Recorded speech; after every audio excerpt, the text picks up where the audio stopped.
Hey guys, welcome back to this channel. In this video, I'll be showing you guys how you can read all of the messages that you have on Discord.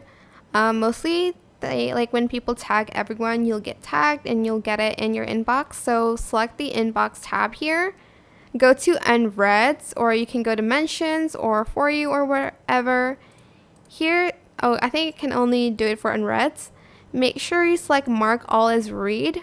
Well, as read, and then it's going to remove all of it like so.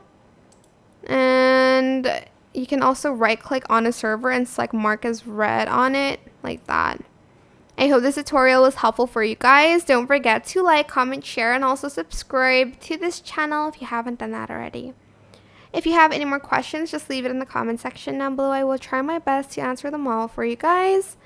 And if you found this video helpful, please click the thanks button above the description box down below. Thank you so much for watching. Bye.